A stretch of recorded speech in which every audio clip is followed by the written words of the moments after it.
da água que eu der, nunca mais terá sede.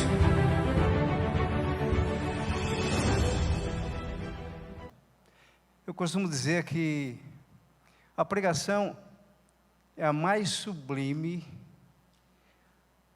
da obra que nós podemos fazer para o Senhor aqui nesta terra. E isso lança sobre nós uma responsabilidade sem igual. E eu creio que se nós não tivéssemos essa responsabilidade, esse peso, a pregação não teria tanto valor. E eu estou chegando aqui então com temor e tremor, e vamos orar a Deus para que Ele nos fale, usando-me como um vaso, como um instrumento para a glória dEle. Pai, aqui estamos como fruto de um chamado, e nós dependemos do Senhor. Por isso, ó Espírito Santo, ilumina a Tua palavra e abre o nosso entendimento, para que através dela possamos nos dobrar e nos render ao Senhor. Ministra agora a todos nós, em nome de Jesus, amém. Muito bem, nós temos um tema para ser tratado, e o tema é a suficiência de Cristo. Temos um texto em Colossenses capítulo 1, de 13 a 23, e nós queremos então expor de uma forma mais fiel possível esse texto da palavra de Deus. Se você der uma olhadinha na carta aos Colossenses, fica claro que o autor da carta foi o apóstolo Paulo. E nós temos mais informações. Por exemplo, Paulo escreveu essa carta no ano 60 depois de Cristo. Veja, Jesus, ele ascendeu aos céus por volta do ano 30. Então, 30 anos depois, isso é importante você ter isso em mente, 30 anos depois, Paulo está escrevendo essa carta aos Colossenses. E esta é uma das cartas da prisão. Colossenses foi escrita, então, quando Paulo estava preso em Roma, da mesma forma que Filipenses foi uma carta que Paulo escreveu quando estava preso também em Roma. O pastor da igreja de Colossenses foi Epáfras. Aí em Colossenses 1,7 você vê isso. Ele foi o pastor, o fundador, o dirigente daquela igreja. E ele então, como pastor, teve dificuldades. Assim como os pastores de igrejas locais enfrentam certas dificuldades. E aqui nós vamos encontrar então o motivo da carta de Paulo aos Colossenses. E o motivo principal pelo qual Paulo escreveu aos Colossenses foi problemas sérios de heresias, chamadas de heresias de Colossos. É interessante que as demais igrejas tinham certas heresias que penetraram na igreja, mas a de Colossos, alguém já disse que era um balaio de gato. Ou seja, a quantidade de heresias que entraram ali e se mesclaram no meio do cristianismo era muito grande. Então, Epáfras procurou Paulo e disse: olha, eu estou numa situação em que eu não estou conseguindo mais resolver os problemas da igreja. E graças a Deus que Epáfras procurou Paulo, porque ele foi humilde, reconheceu que ele não tinha como resolver aqueles problemas, tratar aquelas heresias, e ele então procura Paulo, e Paulo vai escrever esta carta, que nós temos aplicações para os dias de hoje. Uma das heresias estava relacionada com a filosofia grega. Olha só, a ideia no momento ali era o seguinte, que existiam dois tipos de mundos: o mundo das ideias, ou o mundo espiritual, e o mundo material. Então, por exemplo, este copo aqui, a ideia do copo nasceu no mundo das ideias. E o mundo das ideias é um mundo perfeito.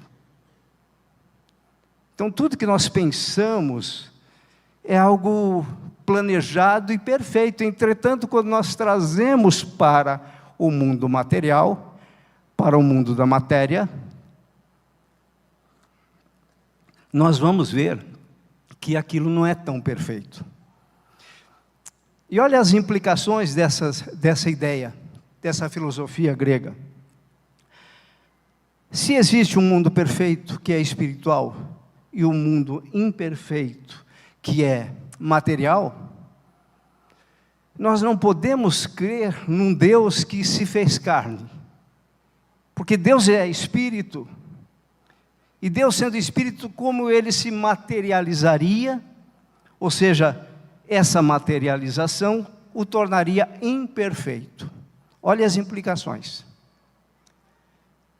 E aí, essas ideias começaram a se infiltrar, falsos mestres entraram na igreja e começaram a trazer essas ideias. O que os colossenses ouviram de Epáfras, o pastor? Que Cristo era o único que podia salvar. Agora imagine a situação, eles entraram debaixo dessas ideias, eles foram influenciados por essas ideias, e eles começam a questionar, mas então como podemos afirmar que Jesus é Deus? Porque nós sabemos que Jesus veio, ele encarnou-se e se tornou como um de nós.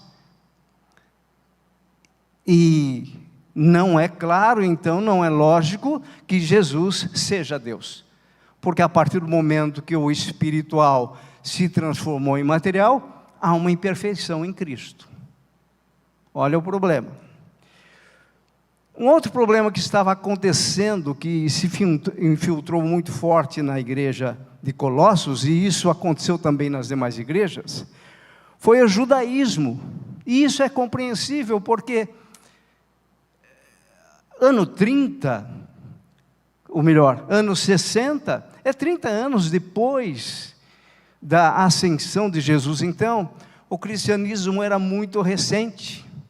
E você vai ter ali um judaísmo entrando e dizendo o seguinte, Pedro inclusive foi influenciado por isso, dizendo o seguinte, olha, tudo bem, nós entendemos que a salvação é mediante ao Senhor Jesus Cristo, mas as práticas judaicas devem permanecer.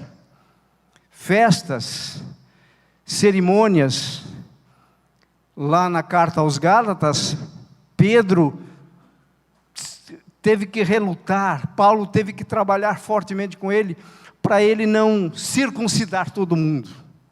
Então, para eles, o judaísmo não poderia ser descartado. Era um período, então, de transição entre judaísmo e cristianismo, de antiga lei, de Antigo Testamento, para o Novo Testamento. Então, eles ainda estavam escravizados ao judaísmo.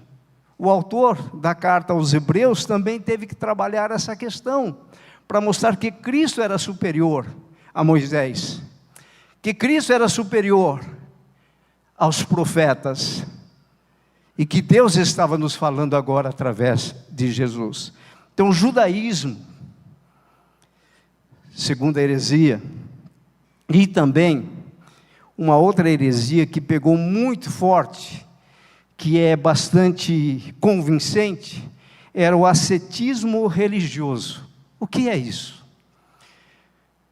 Uma pessoa asceta, não asceta, tudo bem? Asceta, depois vocês procurem lá o significado da palavra. O asceta, ele abria mão de prazeres com vistas a se aproximar mais espiritualmente de Deus. Então, muitos ascetas não se casavam, porque a junção de corpos trazia o prazer sexual. Muitos ascetas se privavam de alimentação. Por exemplo, o pudim gourmet, naquela época, não venderia um. Porque é muito bom comer um pudim, vocês sabem disso. E eles se privavam desses prazeres da alimentação, do casamento. Eles cultivavam até uma vida piedosa e de oração. Mas o que estava na mente deles? Que através dessas práticas, eles conseguiam agradar a Deus e ter os favores de Deus operando na vida deles. Isso é chamado de ascetismo religioso. E Paulo vai dizer, no capítulo 2, que nós não vamos entrar hoje, que essas práticas, elas não têm valor nenhum contra a sensualidade. Então, parece algo benéfico, mas, na verdade, Paulo diz que essa não é a forma de nós alcançarmos o favor de Deus. Por isso que a carta toda, ela vai mostrar que só existe uma forma do homem se aproximar de Deus e Deus o aceitá-lo. E essa forma é mediante o seu Filho Jesus Cristo. Por isso, Cristo é suficiente. Então, Cristo é a resposta para a filosofia grega. Cristo é a resposta para o judaísmo. Cristo é a resposta para o ascetismo religioso.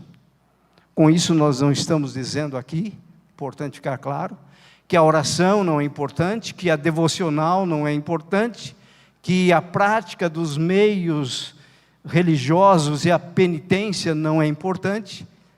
O que Paulo está condenando é o fazer isso, achando que esse é o meio de nós alcançarmos o favor de Deus. Não é. Muito bem. Você vai ver na carta, Paulo se apresentando, versículos 1 e 2, depois você vai ver a ação de graças de Paulo, versículos de 3 a 8, no versículo 7 fica claro que Epáfras era o pastor, dos versículos 9 ao versículo 12, vai destacar a questão da oração de Paulo pelos colossenses. E dentro da oração de Paulo, ele vai dizer o seguinte: eu estou pedindo a Deus que vocês transbordeis, lá no versículo 9, do pleno conhecimento da sua vontade. Do pleno conhecimento da vontade de Deus. Essa palavra composta aí, no português, pleno conhecimento, no grego é uma única palavra, chamada epignosis. Gnosis é de conhecimento. Então veja que Paulo vai usar a mesma linguagem da filosofia grega para mostrar para os colossenses que o pleno conhecimento deveria ser buscado em Deus. Ou seja, a epignosis. O que seria isso? Vamos entender.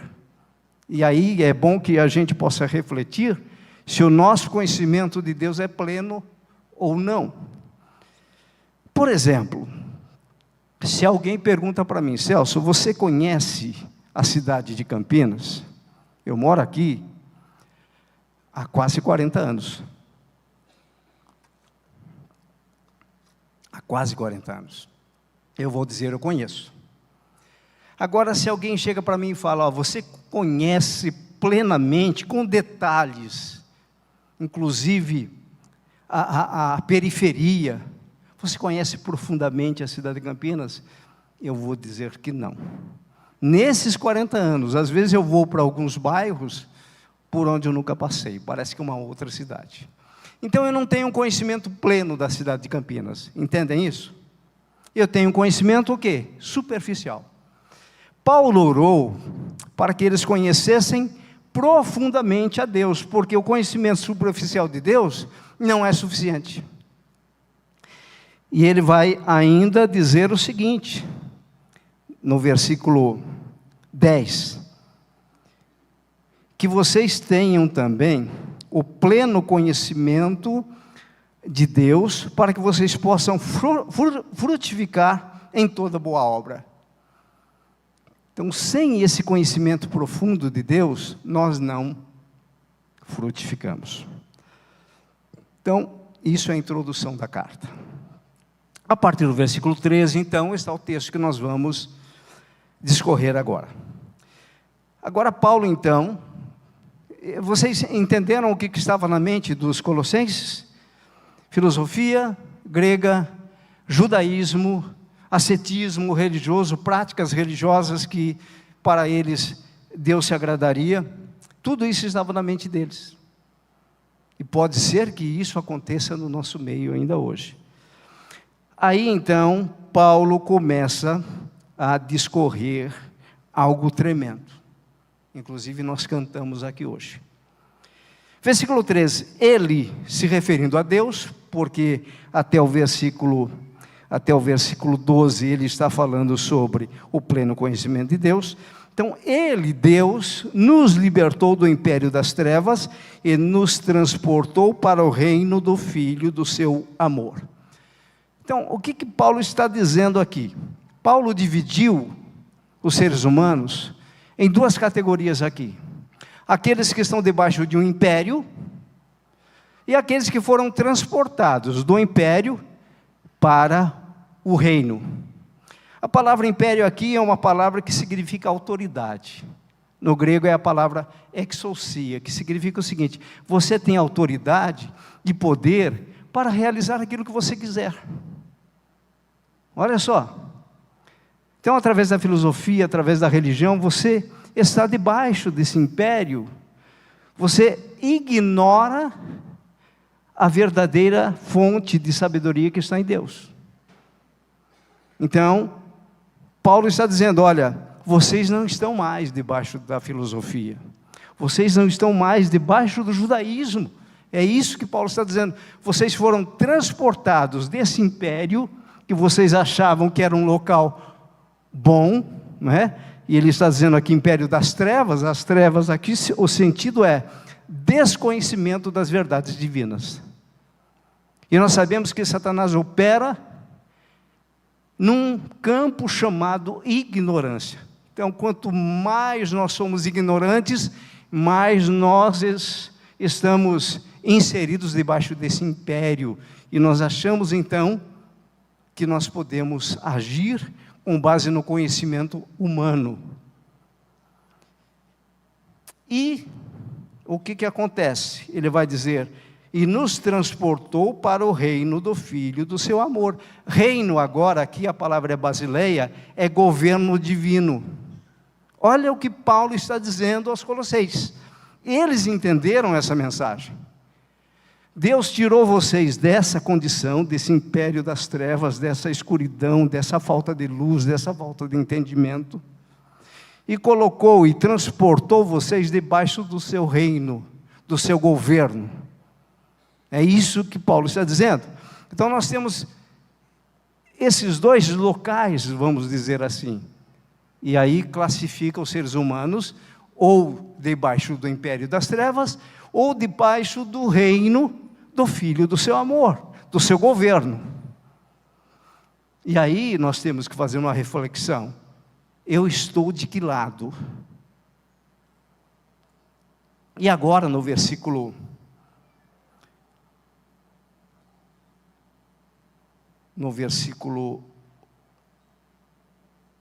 14, ele vai dizer, no qual temos a redenção, a remissão dos pecados.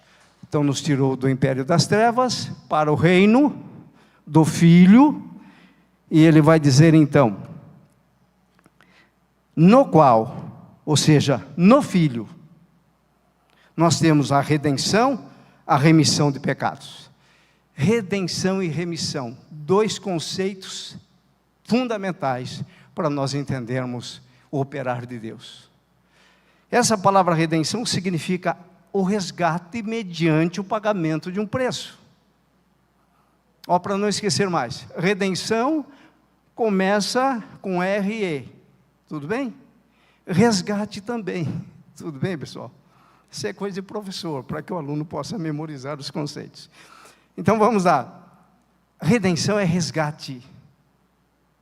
Mas para você resgatar, você precisa do quê? Pagar, mediante o pagamento de um preço. E quanto custou a minha redenção e quanto custou a sua? Deus esgotou o seu bolso. Por quê? Custou o seu próprio filho.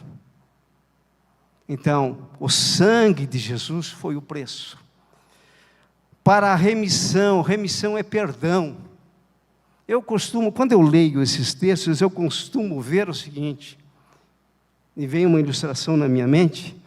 Imagine um carro todo arrebentado, sujo, enferrujado. Está ali o carro. Mas você se apaixonou tanto por aquele carro, que você vai e resgata para você. Você compra, você paga um preço. Agora o carro, ele está arrebentado. Você está tirando de uma condição e você vai levar na sua garagem. Só que a sua garagem é brilhante, é limpinha. Se eu chegar com isso lá em casa, eu apanho. Não é? Mas apenas para a gente entender o nosso estado e o estado posterior, o anterior e o posterior. Muito bem, agora aquele carro, ele vai precisar ser restaurado. E aí o sangue de Jesus entra para lavar. É a remissão. Então agora o proprietário, ele vê aquele carro não mais enferrujado, mas limpo, puro, brilhante, numa condição que jamais um outro proprietário conseguiria realizar.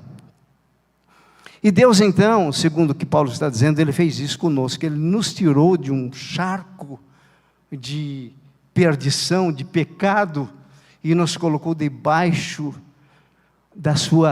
do seu reinado, do reino do Filho do seu amor.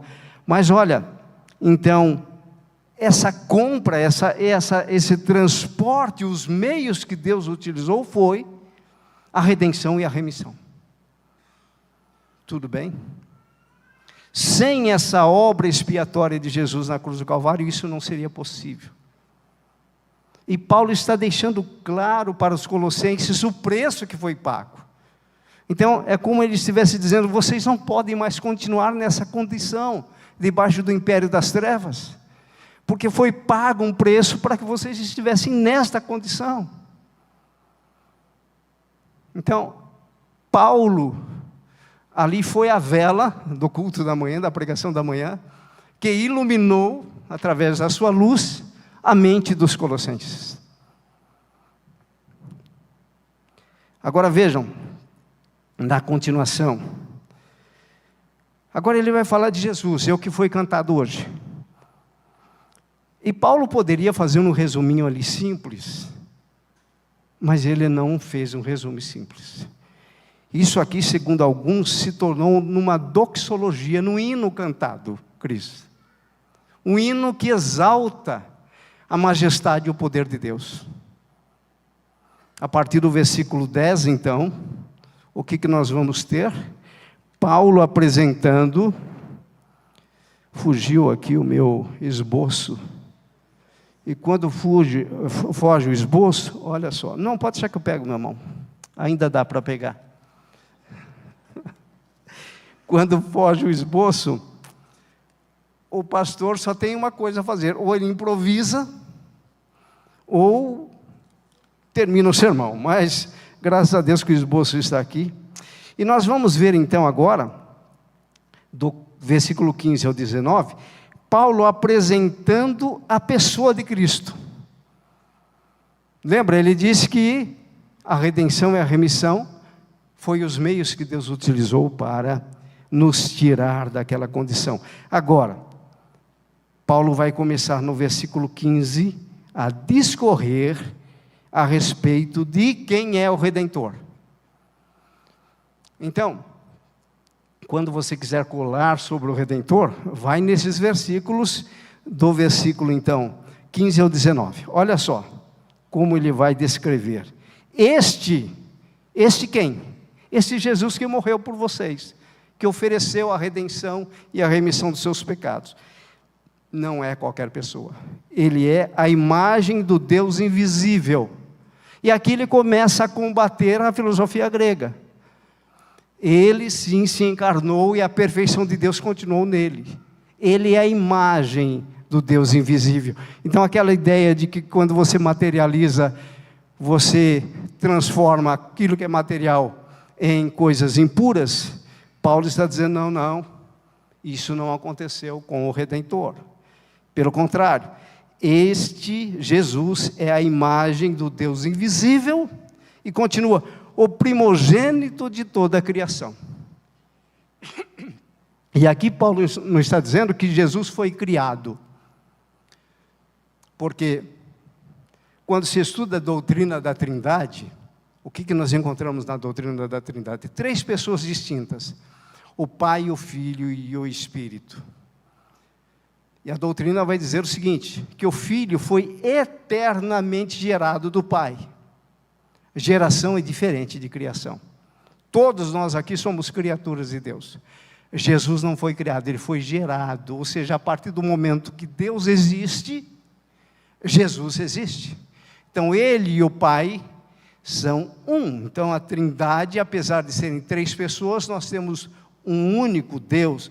Mas aqui Paulo está destacando essa questão de ser o primogênito de toda a criação, ou seja, ele tem a primazia. É isso que Paulo está dizendo. E aí vem então o que nós cantamos, parte do que nós cantamos, né? Porque essa doxologia ela vai ter continuidade lá na carta aos Romanos. E Paulo vai dizer, pois nele foram criadas todas as coisas, destacando então a pessoa de Jesus.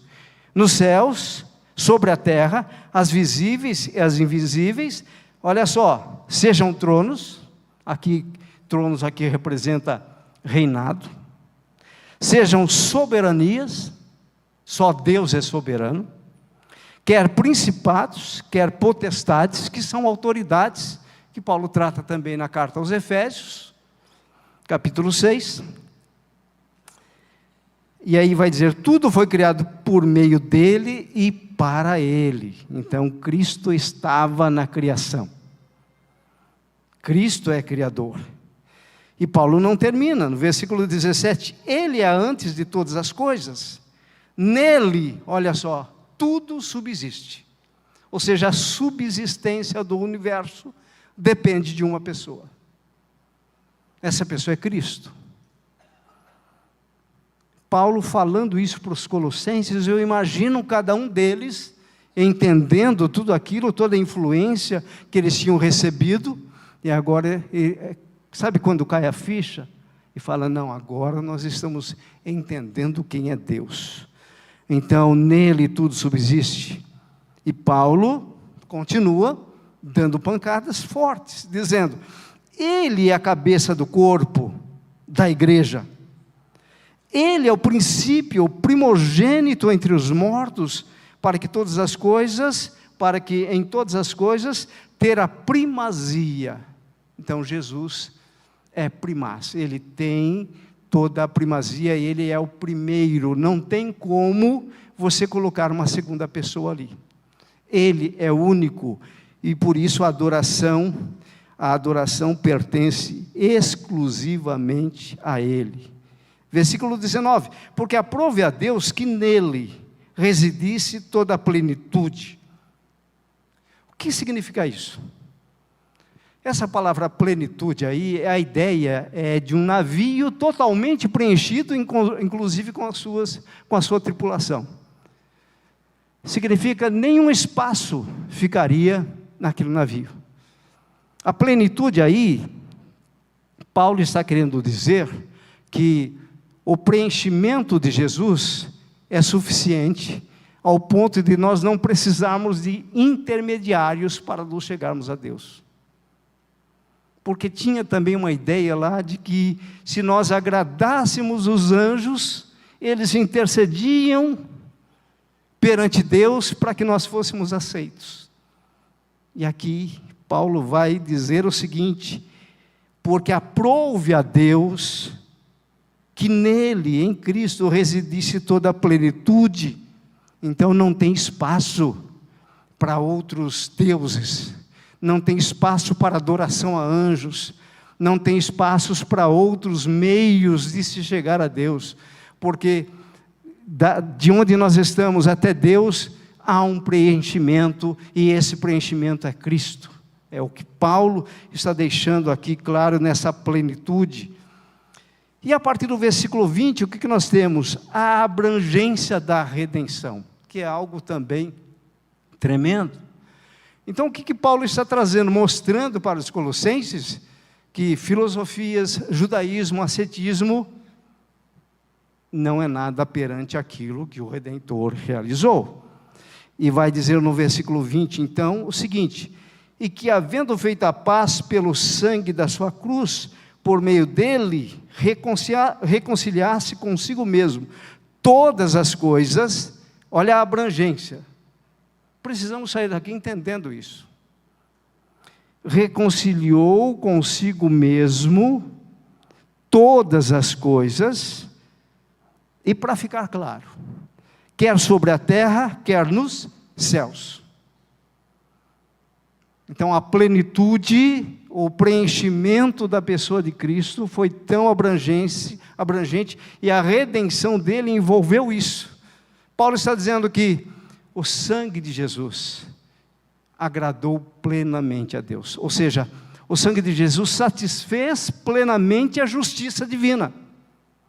Não existe outra forma de nós sermos perdoados, de nós sermos justificados, de nós sermos santificados, se não for mediante a reconciliação que ocorreu na cruz do Calvário, se não for mediante a redenção, o resgate, a compra e o pagamento do preço.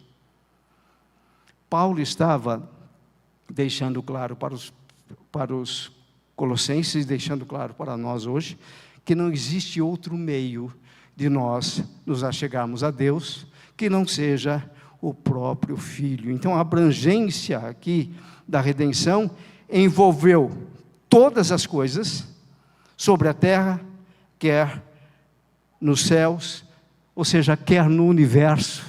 Então Deus reconciliou todas as coisas.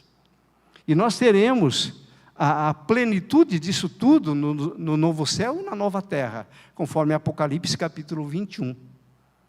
Ali se completa toda a plenitude de Deus. É como se Deus estivesse fazendo o universo novamente para nos colocar ali para toda a eternidade. Tudo obra do seu Filho.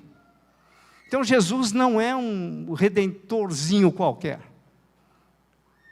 Jó teve um vislumbre ao dizer: porque eu sei que o meu Redentor vive e que por fim se levantará sobre a terra.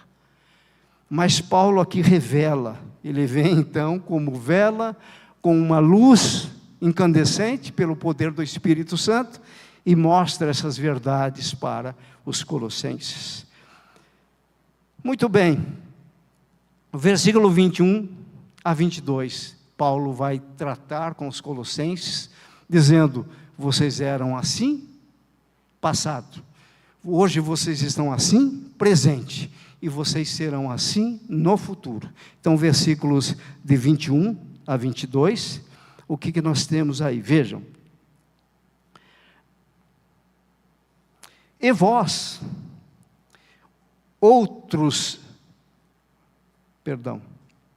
versículos 21 a 22, isso. E a vós, outros também, ou seja, e a vocês, colossenses, tá?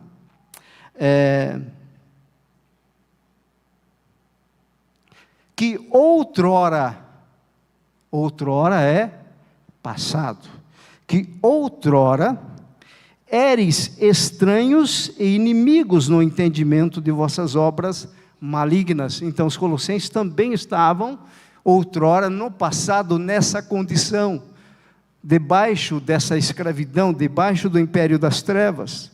E aí ele vai dizer: Eres estranhos e inimigos no entendimento pelas vossas obras malignas, porque quem não está debaixo do reino do Filho do seu amor, está na prática de obras malignas. É isso que Paulo está dizendo. Aí no 22, agora porém, ou seja, presente. Então ele está falando de uma igreja que tinha recebido aquela informação, porém estavam ignorantes daquela informação. Agora, porém, vos reconciliou no corpo da sua carne. Continua falando a respeito da abrangência da redenção. Agora, ou seja, no tempo presente, Jesus realizou esta redenção para a vida de vocês, mediante a sua morte, para apresentar-vos, agora vem futuro. E aqui Paulo dá um vislumbre da segunda vinda, para apresentar-vos perante Ele, na segunda vinda, inculpáveis e santos, inculpáveis e irrepreensíveis. Paulo fala na sua primeira carta aos Coríntios, capítulo 15, a respeito da glorificação, que num piscar de olhos seremos glorificados. O que é a glorificação? É a transformação desse corpo corruptível num corpo incorruptível. E é exatamente esse corpo glorificado que vai se encontrar com Jesus nos ares. Então ocorre a glorificação e imediatamente depois o arrebatamento da igreja. Então, conseguem ver a extensão e a estratégia de Deus para transformar o homem, para poder colocá-lo na sua garagem? Vocês conseguem enxergar essa ilustração? Essa purificação ao ponto de sermos glorificados? Então a glorificação é um estado futuro, nós aguardamos a glorificação e o arrebatamento. Quem aqui não almeja isso? Porque, cá entre nós, depois de uma certa idade, nós aí que estamos depois dos 60, eu em dezembro fiz 63 anos, não parece, mas fiz.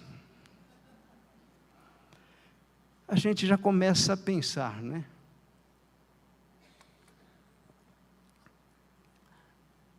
Na eternidade, a gente valoriza mais a eternidade. Não é? Você vai dando valor às coisas celestiais, e elas começam a tocar no seu coração, e você começa a imaginar novos céus e nova terra, sem choro, sem dor, sem doença. Bom, vou parar, senão serei arrebatado. Então, Paulo trata agora do passado dos colossenses, uma situação que eles estavam, o presente, que era o momento, mas ele trata também a respeito do futuro, como será. Eles serão santos, irrepreensíveis, e também, qual é a outra palavra? Inculpáveis. Então Deus está trabalhando isso em nós. Caminhando para o final. No versículo 23, então, fechando então esta perícope, como diz o Dr. Gilvan, é um parágrafo escolhido, recortado do texto para ser trabalhado, isso é uma perícope. No versículo 23, então, ele vai dizer a condição para nós permanecermos nisto. Nisto o quê? No reino do Filho do seu amor. A condição para nós nos beneficiarmos de tudo isto. Então ele vai dizer o seguinte: se é que permaneceis na fé, aqui está a condição, alicerçados e firmes. Por que ele fala isso? Porque vocês não podem mais voltar aos princípios e rudimentos deste mundo, do judaísmo, da filosofia cristã, da filosofia grega, né, romana, greco-romana, e nem do ascetismo religioso, mas vocês precisam agora estar alicerçados e firmes nisso que eu acabei de falar, no Redentor, na obra expiatória do Redentor, alicerçados e firmes. Alicerçados e firmes. O que significa isso? Raízes profundas, ao ponto de ninguém, e nenhuma vã filosofia, e nenhum falso mestre roubar isso de nós. Firmes, você saber defender a sua fé, morrer por Cristo, não vos deixando afastar da esperança do Evangelho que ouvistes. Esse Evangelho, eles ouviram de quem? De Epáfras. Então agora ele está corrigindo, olha, o Evangelho que Epáfras pregou é a mensagem que Deus tem para vocês. E aí ele vai dizer o seguinte, que foi pregado, né, do Evangelho que eu vi, que foi pregado a toda criatura debaixo do céu, e do qual eu, Paulo, me tornei ministro. Aí você fala, poxa, mas como que Paulo está dizendo que o Evangelho foi pregado a toda criatura debaixo do céu, e do qual eu me tornei ministro?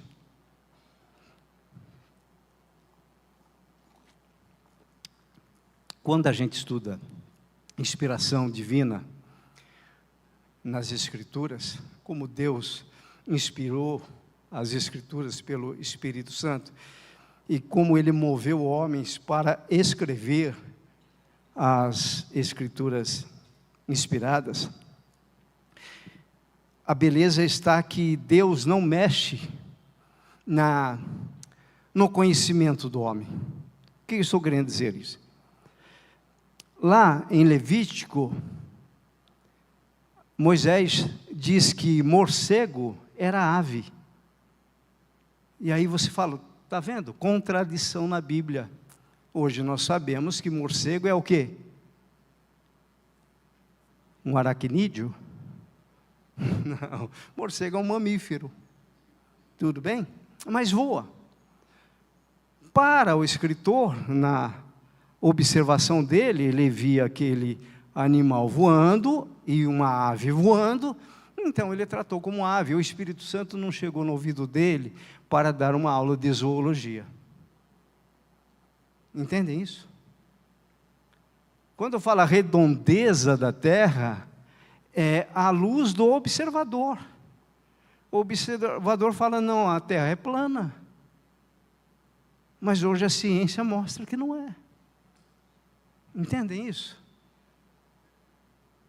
Então nós temos que ter uma visão dentro da pedagogia, é uma visão multidisciplinar das coisas, para a gente poder analisar. E aí ele vai dizer o seguinte, olha, de toda criatura debaixo do céu, do qual eu, Paulo, me tornei ministro. Quando Paulo olhava para o mundo, o que ele via? A região que ele percorreu. Paulo sabia que o planeta Terra tinha América do Sul, América do Norte, Europa. Ele estava na Ásia, ele estava na Ásia Menor, Macedônia. Paulo pregou por toda aquela região. Então, na mentalidade de Paulo, o Evangelho foi pregado a toda criatura. Agora, se houvesse o Google, sabe aquela ferramenta do Google que mostra o planeta Terra todo, Paulo ia dizer, não, lá naquela região eu não cheguei ainda. Mas ele visualizava a Macedônia, a Ásia Menor, até Roma. Então, para ele, os confins da terra estava ali, e ele, então, estava satisfeito. Mas nós sabemos que o Evangelho precisa ser pregado a toda criatura. Jesus vai dizer o seguinte, que no seu sermão escatológico, que só virá o fim quando esse Evangelho for pregado a toda a criatura. Então, finalizando, a condição para a permanência nessa condição de ter sido transportado do império das trevas para o reino do Filho do seu amor, é crer nisso tudo que Paulo falou, ou seja, a condição é a fé. Muito bem, conclusão, vamos concluir. Da mesma forma que no primeiro século, falsos mestres introduziam heresias na igreja, hoje também. Porém, os meios são diferentes. os meios são diferentes. Hoje, nós não temos falsos mestres penetrando aqui no meio da igreja Ágape, assumindo o púlpito e ensinando para vocês. Nossos pastores são muito responsáveis. Nosso pastor presidente é um estudioso da palavra de Deus. Então, o que se procura aqui é ensinar a verdade. Mas nós temos redes sociais. Conhecem redes sociais? Nós temos Instagram, Facebook e principalmente YouTube. Se você pesquisa, por exemplo, no YouTube a respeito de inferno, você vai ver alguém defendendo que o inferno é algo literal, que existe. E outros vão dizendo, não, o inferno é algo simbólico. Não é justo Deus punir alguém por toda a eternidade, alguém que pecou durante 30 anos, 40 anos, 50 anos, morreu e aí Deus condena por toda a eternidade, e você começa a concordar com o cara. Assim como eles começaram a concordar com a filosofia grega, que era impossível Jesus ser Deus encarnado. Então hoje nós temos um perigo muito maior. Por isso, igreja, vocês precisam estar apoiados nas doutrinas dos apóstolos que são pregadas aqui. A igreja de Jerusalém, ela está descrita lá em Atos, capítulo 2, de 42 a 47, a primeira característica dela, permaneciam na doutrina dos apóstolos. Então, se você vir um conteúdo que é duvidoso, procure os seus pastores, para que ele possa te orientar. Se for um assunto realmente com base bíblica e teológica, tudo bem. Senão, nós vamos ter que desprezar. Então, aprendam com esta lição que Paulo passou para os colossenses, para que eles pudessem, então, não cair nas vãs filosofias daquela época. E qual a aplicação que nós teríamos para nós aqui, nos dias de hoje? Porque Paulo falou isso no ano 60, nós estamos em 2024. Aplicação para nós. Agora aqui, eu fazendo uma reflexão na minha vida e você também.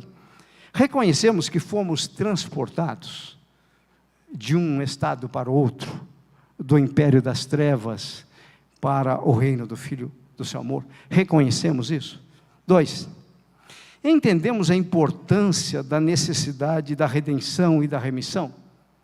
Ou nem sabíamos esse conceito?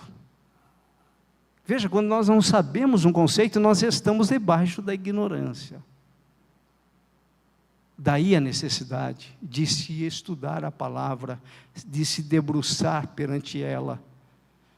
Não é só para o pastor estudar, é para a membresia. Hoje nós temos ferramentas que nos auxiliam no estudo. Ou seja, temos esse reconhecimento dessa importância e da necessidade da redenção e da remissão. Terceira reflexão aqui. Conheço plenamente o Redentor? A minha resposta é: estou procurando conhecê-lo. Ainda não tenho conhecimento pleno. Mas a nossa atitude deve ser como a de Paulo: eu prossigo para o alvo. Ele é a perfeição. Eu prossigo, eu ainda estou muito aquém. Quarto ponto, tenho noção da abrangência da redenção? Ou seja, todas as coisas sendo reconciliadas com Deus por causa da obra de Jesus. 5, valorizo os efeitos, ou seja, eu busco uma vida de santidade. Eu tenho o anseio por ser irrepreensível, de ser irreprovável. Não estamos nesse nível. Mas que hoje nós possamos buscar isso, santificação, valorizar a santificação. Ou seja, é sermos separados daquilo que o mundo nos oferece. Separação total, isso é santificação. Ser irrepreensível. Sexto, entendi que a fé é a condição de permanência debaixo do reino do Filho do seu amor, dessa novo padrão de vida.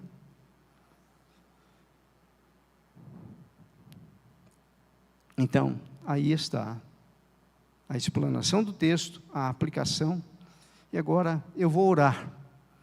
E gostaria que você orasse comigo da seguinte forma: Pai, eu te louvo por Jesus Cristo. Eu reconheço que,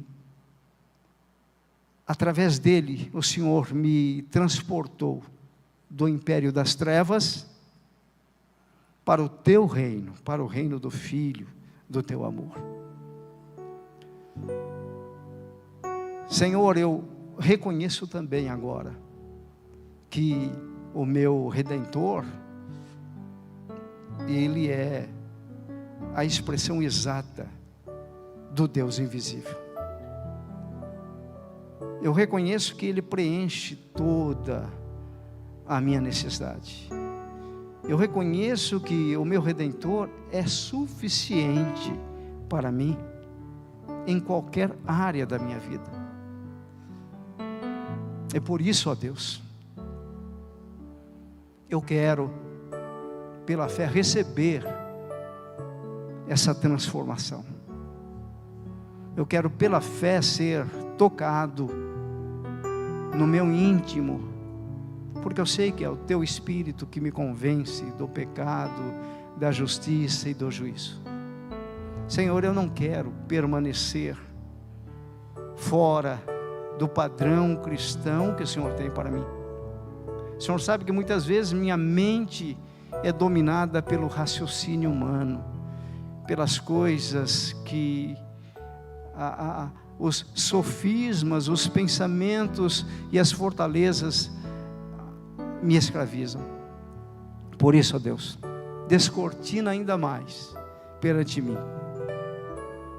o que é o teu reino, o que é esse lugar que o Senhor tem para mim, de total liberdade, porque eu fui resgatado, porque eu fui comprado, eu fui lavado pelo sangue do Cordeiro, e isso me faz um ser humano especial para ti. Por isso, ó Deus, abre ainda mais minha consciência, abre ainda mais a minha mente, em nome do teu Filho, Jesus Cristo, a quem nós adoramos, a quem nós louvamos, a quem nós exaltamos, e é em nome dele que oramos e te agradecemos. Amém.